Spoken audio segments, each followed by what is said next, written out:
प्यारे बच्चों नमस्कार। मैं सीपी गंगवार एक बार फिर स्वागत करता हूं अपने YouTube channel Ramraj steno classes पर। जब कोई इंसान एक पौधा लगाता है तो उम्मीद करता है काफ़ी समय के बाद 1 साल या 1.5 साल या 6 महीने जैसा भी उस पौधे की एज होती है कि कुछ समय के बाद में ये पौधा हमें फल देगा। तो उसी तरह का एक पौधा काफ़ी समय पहले आप सभी ने लगाया था, जिसे हम एपीएस के नाम से जानते हैं, अपर निजी सचिव के नाम से जानते हैं। वैकेंसी आई थी अपर निजी सचिव की और आप सभी ने उसमें फॉर्म अप्लाई किया था।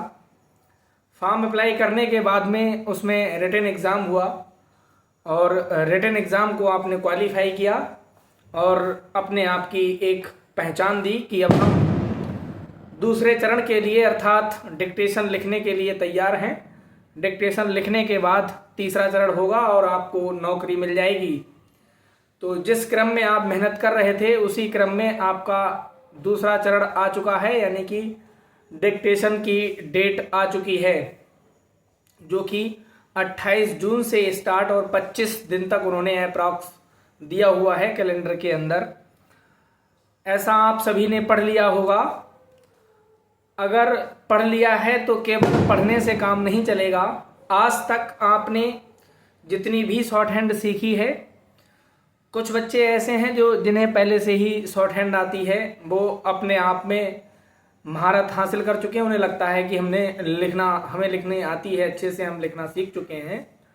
तो आप per day dictation 3 dictation, 4 dictation, 5 dictation लिखें और एटलीस्ट 2 या 3 डिक्टेशन आप ट्रांसक्रिप्ट करें और उनकी गलतियों को चेक करें। How many mistakes coming there, कितनी गलतियां आ रही हैं उनको देखें।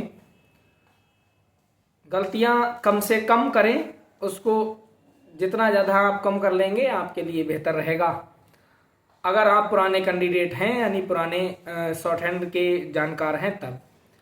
और अगर कोई स्टूडेंट नया है जिसने अभी हाल फिलहाल में ही शॉर्ट हैंड सीखी है, तो उम्मीद करता हूं अगर आपने ऋषि प्रणाली से सीखी है तो आप रामधारी गुप्ता खंड 1 की डिक्टेशन लिख रहे होंगे, जिसमें हो सकता है आपने नकल 100 तक कंप्लीट कर ली हो या 100 तक अभी ना हो पाई हो या 100 तक 2 बार कर ली हो। तो अब आपको इधर उधर भटकने की आवश्यकता नहीं है। ये जो 100 तक आपने एक्सरसाइज की हैं, इनकी एक एक दिन में आप डिक्टेशन लिखिए। यूट्यूब से लिख लीजिए, कहीं भी उस पर डाल दीजिए रामधारी गुप्ता खंड 1, डिक्टेशन निकल के आ जाएंगे।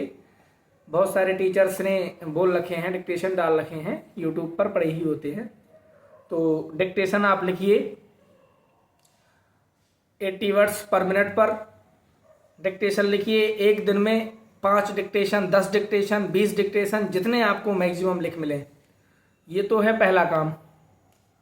दूसरा काम, आपको न्यूज़पेपर में भी सिलेक्ट कर लेना है दैनिक जागरण।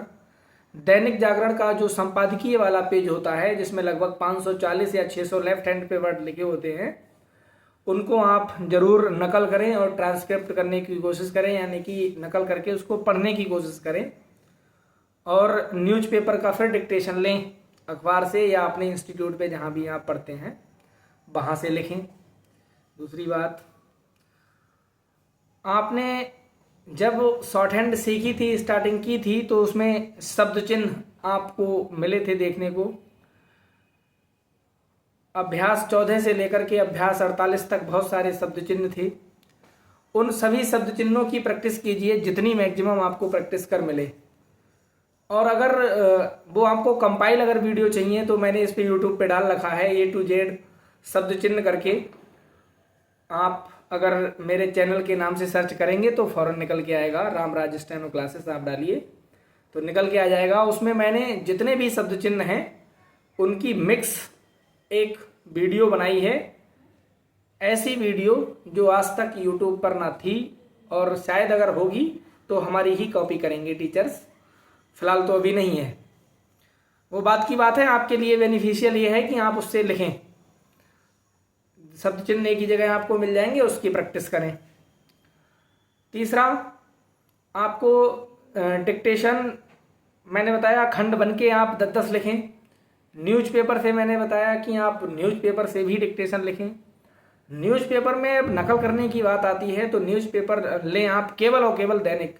मैं अभी सिर्फ उन विद्यार्थियों की बात कर रहा हूँ जिन्होंने शॉर्ट हैंड हाल फिलहाल में सीखी है, 2-4 महीने हुए हैं। रामधारी गुप्ता खंड 1 उनकी कंप्लीट हो गई है, वो अब कैसे प्रिपरेशन करें उनके लिए बता रहा हूँ। तो आप न्यूज़पेपर लें दैनिक जागरण, उसके लेफ्ट साइड वाला लिखें और राइट हैंड में लगभग 1200 वर्ड होते हैं और 540 ये, तो 12, 15, 17, 1800 वर्ड ये हो गए। इन दोनों को आप लिखिए, पढ़िए। इस प्रकार से लगातार डिक्टेशन आपका इम्प्रूव हो जाएगा। अभी 10 से 15 दिन तक आप इसी क्रम में लिखें। जैसे ही आपकी 15 जून आ जाए, या 15 जून ही मान लीजिए, 15 जून जब आ जाएगी तब आपके पास में उधर 15 दिन ही बचेंगे। हो सकता है किसी का 28 को ही पड़ जाए या किसी को 1-2 दिन आगे या 4 दिन आगे, किसी का तो पड़ेगा ही आगे जब 25 दिन तक चलना है। तो अगर जैसा उन्होंने दे रखा है, एक ही दिन होता है फिर तो कोई बात ही नहीं, और अगर चलता है 25 दिन तो अल्टरनेटिव पड़ेगा। तो उसमें आपको लगातार डिक्टेशन, ये जो नकल करनी बताई है इसको आप पढ़ेंगे और फिर उसके बाद आप डिक्टेशन 100 से कम पर नहीं लिखेंगे। डिक्टेशन लिखिए 100 वर्ड पर मिनट, जितने भी लिख मिलते हैं आप लिखें। छूट रहा है छूटने दें, नहीं पढ़ा जा रहा है कोई बात नहीं है, फिर मेहनत करिए, फिर प्रैक्टिस करिए, बार बार लिखिए, बार बार पढ़िए, आपका पढ़ा जाएगा।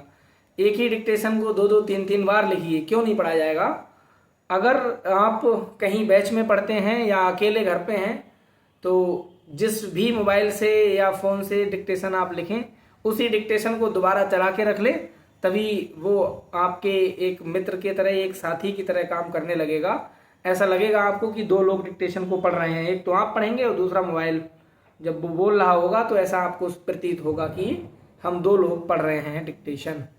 तो इसलिए आप चूँकि साथी हो जाएंगे 2, और इससे पढ़ने में ईजी हो जाएगा। और अगर सेंटर पे हैं कहीं तब तो बहुत अच्छी बात है, तो 2 लोग, 4 लोग, 6 लोग, 8 लोग, 10 लोग मिलकर के पढ़िए, इससे हैबिट बन जाएगी।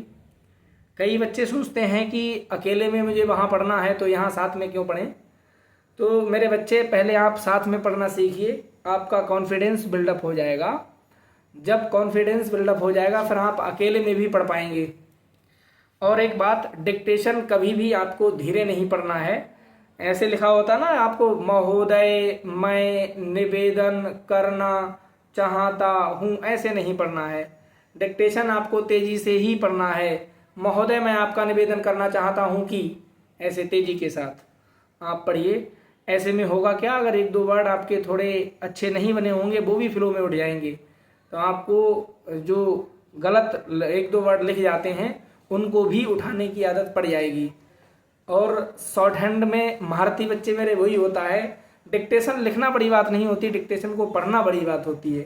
तो जिसे डिक्टेशन पढ़ना अच्छे से आता है, समझ लीजिए उसने शॉर्ट हैंड पे महारत हासिल कर ली है, क्योंकि आपको एक्चुअल में वहाँ टाइप करना है और टाइप तभी कर पाएंगे जब आपको डिक्टेशन पढ़ना आ रहा है। तो अभी उम्मीद करता हूँ आपको ये जानकारी काफ़ी अच्छी लगी होगी और काफ़ी समझ में आई होगी। तो जितने भी आपके साथी हैं जो APS की तैयारी कर रहे हैं उनको ये वीडियो शेयर कर दीजिए, मैक्सिमम बच्चों के पास पहुंच जाए। खास तौर से उन बच्चों के पास जो भी लर्नर हैं, यानी कि जिन्होंने शॉर्ट हैंड जल्दी सीखी है, 2 महीने, 3 महीने, 4 महीने हुए हैं। और देखिए हर कोई चाहता है कि नौकरी मेरी लग जाए। मैं ईश्वर से प्रार्थना भी करता हूँ कि जो ये वीडियो देख रहा है मेरा, उन सभी का सिलेक्शन हो, या जो मुझसे जुड़े हुए हैं या नहीं भी जुड़े हुए हैं उससे मतलब नहीं है।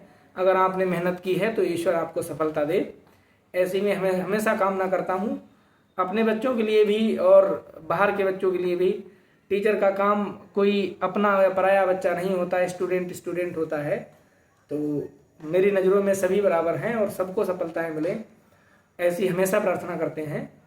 तो आपका सहयोग ये रहना चाहिए कि आप ज़्यादा से ज़्यादा इस वीडियो के शेयर कर दीजिए, ताकि वो सभी बच्चे जो इससे कुछ भी अगर सीख पाएंगे तो मुझे खुशी मिलेगी। जब भी किसी के घर में नौकरी लगती है तो टीचर को भी खुशी होती है। जब आपके घर में खुशियाँ आएंगी तो मुझे पहले से खुशी मिलेगी, अच्छा लगेगा मुझे कि मेरा पढ़ाया हुआ या मेरी बात बताया हुआ कोई विद्यार्थी सफल हो गया है। तो अगर मुझे आप नहीं भी बताएंगे तब भी बाई गॉड, ईश्वर के थ्रू कभी ना कभी मुझे ऐसा प्रतीत हो ही जाएगा कि हाँ मेरा पढ़ाया हुआ कोई ना कोई लग गया है, या जिसको मेरी बात समझ में आई और वो सर्विस में आ गया। तो आप प्लीज़ वीडियो को मैक्सिमम शेयर कर दीजिए, और जितनी बातें बताई हैं अगर आप मुझे मानते हैं कभी जीवन में मिल जाए तो भले ही आप मुझे ना पहचानना, नमस्ते नहीं करना, पैर नहीं छूना, कोई आवश्यकता नहीं है, लेकिन जो बातें बताई हैं इसको अगर आप मान लेंगे तो डेफिनेटली आपकी नौकरी तो ज़रूर लग जाएगी, और अभी आपको नौकरी की ही ज़रूरत है। चलिए फाइनली अंत में यही कहना चाहूँगा, थैंक यू वेरी मच। ईश्वर आप सभी को सफलताएं दे। God bless you all the very best, best of luck. मेहनत करिए, रुकिए मत, लगातार मेहनत करते रहिए, सफलता आपके कदम चूमेगी। Thank you very much.